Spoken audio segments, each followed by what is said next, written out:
বাংলাদেশে হিন্দু সম্প্রদায়ের উপর নির্যাতনের অভিযোগ ও ময়মনসিংহে পোশাক শ্রমিক দীপু চন্দ্র দাস হত্যার প্রতিবাদে পশ্চিমবঙ্গের শিলিগুড়িতে বাংলাদেশের ভিসা সেবা কেন্দ্র ঘেরাও করা হয়েছে।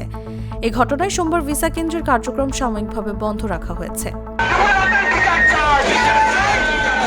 একই দিন ত্রিপুরার আগরতলায় অবস্থিত বাংলাদেশ সহকারী মিশনেও কনসুলার সেবা ও ভিসা প্রদান সাময়িক বন্ধ রাখার সিদ্ধান্ত নেওয়া হয়েছে।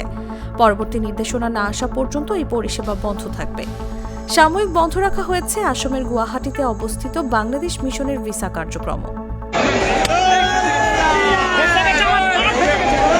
দিল্লি ও কলকাতার কূটনৈতিক সূত্র এই তথ্য নিশ্চিত করেছে। সূত্রের তথ্য অনুযায়ী বিশ্ব হিন্দু পরিষদ, হিন্দু জাগরণ মঞ্চ ও শিলিগুড়ি মহানগর সংগঠনের সদস্যরা সোমবার শিলিগুড়িতে বাঘা যতীন পার্কে জমায়েত হন।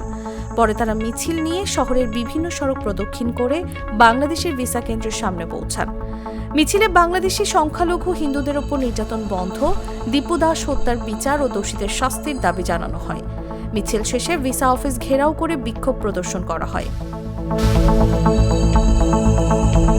পরে আন্দোলনকারীদের পক্ষ থেকে 5 জনের একটি প্রতিনিধি দল ভিসা অফিসে প্রবেশ করে কর্তৃপক্ষের সঙ্গে কথা বলেন এবং প্রতিবাদ স্বরূপ ভিসা অফিস বন্ধ রাখার আবেদন জানান। একই দিন কলকাতায় উপ হাইকমিশনের সামনে 3 দফায় বিক্ষোভ হয়েছে। প্রথমে নাস্তিক মঞ্চ নামের একটি সংগঠন বিক্ষোভ করে, এরপর জাতীয় কংগ্রেসের কর্মীরা প্রায় 1 ঘণ্টা ধরে বিক্ষোভ করেন। পরে বিজেপি ও পশ্চিমবঙ্গ বিধানসভার বিরোধী দলীয় নেতা শুভেন্দু অধিকারীর নেতৃত্বে হিন্দু সনাতনীরা বিক্ষোভে অংশ নেন। পুলিশ তাতে বাধা দিলে ধস্তাধস্তির ঘটনা ঘটে। এদিকে সোমবার দিল্লিতে বাংলাদেশের হাইকমিশন থেকে সব ধরনের কনসুলার সেবা এবং ভিসা দেয়া স্থগিত করা হয়েছে। পরবর্তী ঘোষণা না দেওয়া পর্যন্ত এসব সেবা বন্ধ থাকবে। নিউজ ডেস্ক, জাগো নিউজ।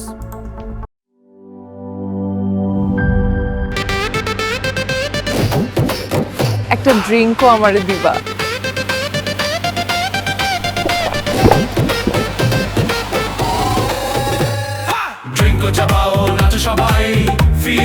ড্রিঙ্কো হাতে তোমার বিয়ের, হলুদের অথবা রিসেপশনের নাচের ভিডিও #ড্রিঙ্কো দিয়ে শেয়ার করে জিতে নিতে পারো সিঙ্গাপুর হানিমুন ট্রিপ।